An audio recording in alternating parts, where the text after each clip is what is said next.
Welcome back. So the final piece of the puzzle for this whole unit is systems of inequalities, and hopefully this is really short, quick, easy, because I have to go to the store and get diaper cream. And so let's make this fast, because that's important. Hopefully you already wrote down this stuff. The biggest thing to point out is the solution. So the solution to a system of equations is the point, the one singular point where they cross, right? We've talked about that like forever, it feels like. The solution to the inequalities is the entire region that gets crossed with the shading that we just finished up talking about, right? So it's like, hey, I'm gonna have two lines and both of them are gonna be shaded to one side or the other. And any point, that means there's gonna be a lot of them, any point that's in the region where those shadings overlap, those are all of these solutions, meaning that if I plug them in to both equations, I'll end up with something that's true. Not just with one of them or the other one, but both of them. So that's pretty much it. Let's see what that looks like, shall we? I erased that. You're gonna have to go back and rewind it if you need it again, because I already erased it. So you're gonna have to do a lot of solving for y, putting things in slope-intercept, kind of like you should be really used to by now. This number one example is already solved for y. Since I gotta go get diaper cream, let's do this one because it's less steps. And the other steps, you already know how to do that. You don't need to see me do it again. I've already done it like 500 times. And if you already know, you know, and if you don't, you don't. And it's kind of how this works. So I'm just gonna graph both of these very quickly. And I'm gonna do them the same way we did them in the kind of that last lesson with the dashed and the solid and the shading and all of that stuff. So y is greater than negative x minus 1. So I'm going to start at negative 1, that's my y-intercept, and then I'm going to be going use my words. The slope is negative 1, meaning negative 1 over 1. I'm going to go down 1 over 1, down 1 over 1. Be careful with that. Make sure that you know kind of how to graph lines and stuff. So down 1 over 1, down 1 over 1, down 1 over 1. Kind of like that. It's just going to go right through that diagonal, and it's going to kind of look, whoa, stop. I do this all the time. What did I forget, kids? I forgot about the whole thing that we're doing. It's inequality, and I should read and make this video, but I'm not gonna, because I gotta go get diaper cream. This is a greater than symbol. Notice what's not on there. There is no equal to sign. So can I make a solid line to represent it?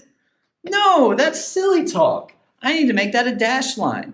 If you do the same thing that I just did on purpose to prove a point, then you can fix it by doing the same thing I'm about to do, and that is just make little dashes. Oh, that's just way too big of an eraser. That is impossible. You have a smaller eraser. Just go back, kind of erase little pieces and make it look better. I'm ruining everything, but I think you should be able to get the idea. Notice that I'm doing the same line. I had it in the right spot. I just didn't dash it.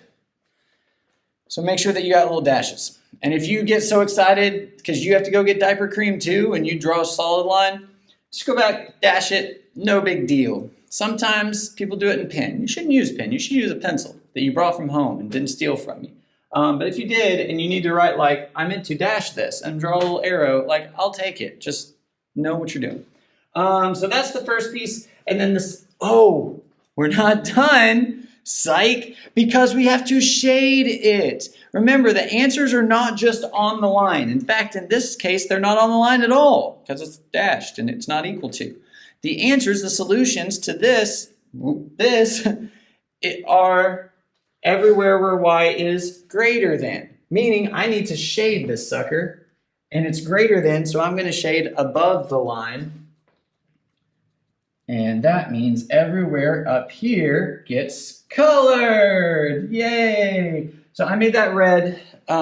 Maybe you do the same. And I would recommend, I actually would recommend using different colors for this because this will make your life a little bit easier. So everything above that. Meaning, if I take any coordinate point, xy point, that's up here somewhere, and I put it into y is greater than negative x minus 1, you'll get something that's true. Sweet. Niblets. Now I'm actually going to do the second one. And when I do the second one, I'm going to use a different color because that'll make life better. Y is less than x minus 5. Let's do this better than the first one. We're going to go down 5. 1, 2, 3, 4, 5. There it is. That's the starting point. You should know that. The slope here is just a positive 1. There's an invisible 1 in front of that x. If I wanted to turn it into a fraction, I could by doing it like that. 1 over 1. So I'm going to go up 1 over 1, up 1 over 1, up 1 over 1. And whoa, timeout. It's dashed. No line under it. Dash that sucker. Check it.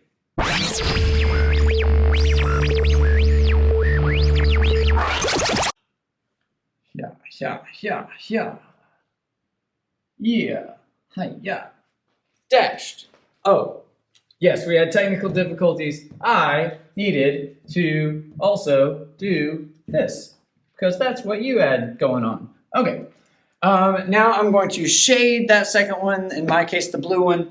It is a y is less than, so that means I'm going to shade everything that's below that blue line. That's where my solutions are for the blue part, so I'm going to do that. And this is why 2 colors is really nice, because it's very easy to tell where they overlap. Check it out.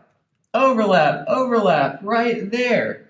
So every time that we do these, basically every time that we do these, you're going to have 4 sections at the end. You're going to have a red section, or at least in my case, a section that's only red but not blue, only blue but not red, a section that has nothing, and a section for where they overlap. What that means is any coordinate point that's in the red section would work for the first equation but not for the second equation. Anyone in the blue would work for the second equation but not for the first equation. Anything in the nothing space, that means that's not going to work for either equation. Like if I take this point, this xy point, and I plug it in, I'm going to get something false on both of them. So the solution to the entire system of inequalities includes all the points, all the coordinate points that are in the overlapping part. So that would be like over here. I'm pretty sure that 6, -2 feels like it'll work. 1, 2, 3, 4, 5, 6, down 2. There it is. So if I took the point like 6, -2, and I were to put the 6 where the x was and the -2 where the y was, and I were to do that for both equations, I would get something that's true both times. Do you need me to show you how? Do you need me to prove it, to plug them in and all that stuff? No, because I've got to go get diaper cream. I don't have time for that. And you could do that because you know how to do that. And also you don't have to. That's the beauty of graphing, is I can look at it and immediately tell you like basically what all the possible points would be. Is all the things that are over here and beyond, right? Everything as it keeps going. No, no, no, yes. That's how this works. So there are an infinite number of possible solutions. There always will be. It's just you have to show me where those possible solutions are. And then you could use the visual part of it to be able to really quickly be like, I could be like, hey, is the origin a solution? The point 0, 0? And you'd be like, no, because it's in the red, but it's not in the overlap. Like, good. Is the point 0, -20 a solution? No, it's in the blue, but it's not in the overlap. Like you could tell me those things pretty quickly, or at least you should be able to. All right, that system of inequalities, all you gotta do, as my hat's way too tall, there we go. All you gotta do is graph them. Remember, dashed or dotted. Don't forget to flip the sign if you have to divide by a negative when we get it into slope-intercept form. And then you shade above and below, and then wherever it crosses, that's where the answers are. Got it? Get it, you got it. If you don't got it, you don't got it. So you know it, you know it, and you don't know it, you don't know it. And if you know how to do it, it's really easy. If you don't know how to do it, it's probably not very easy because you don't know how to do it. Wise words. I'm gonna go get diaper cream and I'll see you next time.